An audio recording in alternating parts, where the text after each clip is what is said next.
اس کا علم ہر طالب حق پر فرض ہے، اس لیے کہ جو طالب خود سے بے خبر ہے اور وہ اپنے غیر سے زیادہ جاہل ہوگا۔ جب بندے کو معرفت الہی کا مکلف بنایا گیا ہے تو لا محالہ پہلے اسے اپنی معرفت ہونی چاہیے، تاکہ اپنے حادث و نوپید ہونے کی صحت کے ساتھ اللہ تعالیٰ کے قدیم و ازلی ہونے کو پہچانے اور اپنی فنا سے حق تعالیٰ کے ساتھ بقا کو معلوم کر سکے۔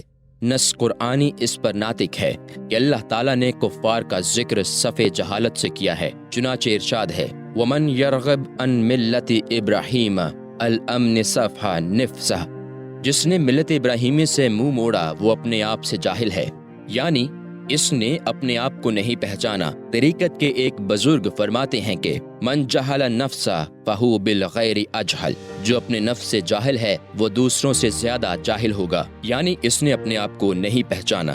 حضور اکرم صلی اللہ علیہ وسلم فرماتے ہیں من عرف نفسہ فقد عرف ربہ، جس نے اپنے نفس کو پہچانا اس نے اپنے رب کو پہچان لیا۔ مطلب یہ ہے کہ جس نے اپنے نفس کی بابت یہ جان لیا کہ وہ فنا ہونے والی چیز ہے تو اس نے اپنے رب کو پہچان لیا اور سمجھ لیا کہ وہی باقی رہنے والی ذات ہے۔ ایک قول ہے کہ جس نے اپنے نفس کو جان لیا کہ وہ ذلیل و خوار ہونے والی چیز ہے اس نے اپنے رب کو پہچان لیا کہ وہ عزت و کرامت بخشنے والی ذات ہے۔ ایک قول یہ ہے کہ جس نے اپنے نفس کی بندگی سے پہچان لیا اس نے اپنے رب کی ربوبیت سے پہچان لیا۔ جس نے اپنے ہی کو نہ پہچانا وہ دوسرے کو کیا پہچانے گا۔ اس جگہ معرفت نفس سے مراد معرفت انسانیت ہے۔ معرفت انسانیت باہمی معارضہ کی وجہ سے لوگوں کا اس میں اختلاف ہے کہ چنانچہ ایک گروہ یہ کہتا ہے کہ انسان صرف روح کا نام ہے اور جسم اس کی ذرا اور لباس اس کے رہنے کی جگہ ہے تاکہ تباہ کے خلل سے محفوظ رہے، اور حسن عقل اس کی صفت ہے۔ یہ قول باطل ہے، اس لیے کہ جب روح جسم سے جدا ہو جاتی ہے تب بھی اسے انسان کہا جاتا ہے۔ یہ نام مردہ شخص سے بھی جدا نہیں ہوتا، فرق صرف اتنا ہے کہ جب جسم میں روح تھی تو زندہ انسان تھا اور جب روح نکل گئی تو وہ انسان مردہ ہو گیا۔ بتلان کی دوسری وجہ یہ ہے کہ حیوان کے اجسام میں بھی روح رکھی گئی ہے مگر اسے انسان نہیں کہا جاتا۔ اگر انسانیت کی علت روح ہوتی تو چاہیے تھا کہ روح جہاں کہیں بھی ہو اس پر انسانیت کے حکم کا اطلاع کیا جاتا، اور وہ بھی دلائل کے ساتھ۔ یہ قول باطل ہے۔ ایک گروہ یہ کہتا ہے کہ جب تک روح و جسم دونوں یکجا ہیں اس کا نام انسان ہے، اور جب یہ دونوں جدا ہو جائیں تو پھر یہ نام ساکت ہو جاتا ہے۔ جس طرح گھوڑے میں جب دو رنگ مل جائیں، ایک سیاہ دوسرا سفید، تو اسے ابلق کہتے ہیں، اور جب کوئی اور رنگ اس سے جاتا رہے تو پھر ابلق نہ کہیں گے بلکہ سفید یا سیاہ کہیں گے۔ یہ قول بھی باطل ہے، کیونکہ اللہ تعالیٰ فرماتا ہے هل أتى على الإنسان حين من الدهر لم يكن شيئا مذكورا۔ الدہر ایک، کیا انسان پر زمانہ میں ایسا وقت نہ گزرا جبکہ وہ قابل ذکر شے نہ تھا۔ اور یہ کہ حضرت آدم علیہ السلام کے جسد خاکی کو انسان کہا گیا، حالانکہ ان کے قالب میں اس وقت جان و روح ڈالی بھی نہیں گئی تھی۔ ایک گروہ یہ کہتا ہے کہ انسان ایسے حصہ جسم کا نام ہے جس کا تجزیہ نہیں کیا جا سکتا، اور اس کا مقام دل ہے، کیونکہ آدمی کے تمام صفات کی بنیاد یہی دل ہے۔ یہ قول بھی باطل ہے، اس لیے کہ اگر کوئی مار ڈالا جائے اور اس کا دل نکال کر پھینک دیا جائے تب بھی انسانیت کا نام اس سے جدا نہیں ہوتا، اور نفخ روح سے پہلے باتفاق حضرت آدم علیہ السلام کے قالب میں دل نہ تھا۔ مدعیان تصوف کا ایک گروہ انسان کے معنی میں شدید غلطی پر اصرار کرتا ہے۔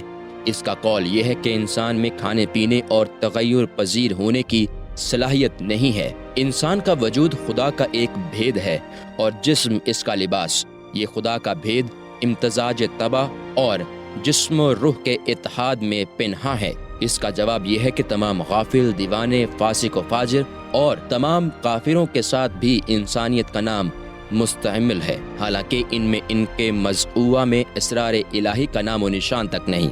وہ سب متغیر اور اپنے وجود میں کھانے پینے والے ہیں۔ اسی طرح شخصی وجود کے بھی کوئی معنی نہیں کہ اسے انسان کہا جائے، خواہ وہ موجود ہو یا ناپید۔ حالانکہ اللہ تعالیٰ نے ہمارے ان تمام عناصر کو جن سے ہم مرکب ہیں انسان ہی فرمایا ہے، باوجود ان معنی کے جو بعض آدمیوں میں نہیں ہیں۔ چنانچہ اللہ تعالیٰ فرماتا ہے وَلَقَدْ خَلَقْنَا الْإِنسَانَ مِنْ سُلَالَةٍ مِنْ طِينٍ ثُمَّ جَعَلْنَاهُ نُطْفَةً فِي قَرَارٍ مَكِينٍ ثُمَّ خَلَقْنَا النُّطْفَةَ عَلَقَةً فَخَلَقْنَا الْعَلَقَةَ مُضْغَةً فَخَلَقْنَا الْمُضْغَةَ عِظَامًا فَكَسَوْنَا الْعِظَامَ لَحْمًا ثُمَّ أَنشَأْنَاهُ خَلْقًا آخَرَ فَتَبَارَكَ اللَّهُ أَحْسَنُ الْخَالِقِينَ۔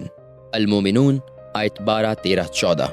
بے شک ہم نے انسان کو چتھی ہوئی مٹی سے بنایا، پھر اسے پانی کی بوند نطفہ کیا ایک مضبوط جگہ میں، پھر ہم نے اس پانی کی بوند کو خون کی پھٹکی بنایا، اور پھر اس کو گوشت کی بوٹی، پھر گوشت کی بوٹی سے ہڈی، اور پھر ان ہڈیوں پر گوشت چڑھا دیا، پھر اسے اور صورت میں اٹھان دی تو بڑی برکت والا ہے، اللہ سب سے بہتر بنانے والا ہے۔ لہٰذا بفرمان الہی جو تمام سچوں سے بڑھ کر سچا ہے، یہ مخصوص صورت جو اعضاء و طباع اور مزاجوں سے مرکب ہے، اس کا نام انسان رکھا ہے۔ جیسے کہ اہل سنت و جماعت کے ایک گروہ نے کہا کہ انسان اس صورت کا نام ہے جو ان صفات کے ساتھ مخصوص ہے، جو کہ اس کے نام کو اس کی موت سے جدا نہیں کرتی، یہاں تک کہ ظاہر و باطن کی جو کیفیت اس صورت مخصوصہ پر مرتب ہے، اسی ظرف و آلہ ہی کا نام انسان ہے۔ اس صورت محدودہ و مخصوصہ سے مراد تندرست و بیمار ہونا، اور آلائے موسومہ سے مراد مجنون و پائل ہے اور غافل ہونا ہے۔ باتفاق جو خصلت میں صحیح تر ہوگا وہ اتنا ہی کامل تر ہوگا۔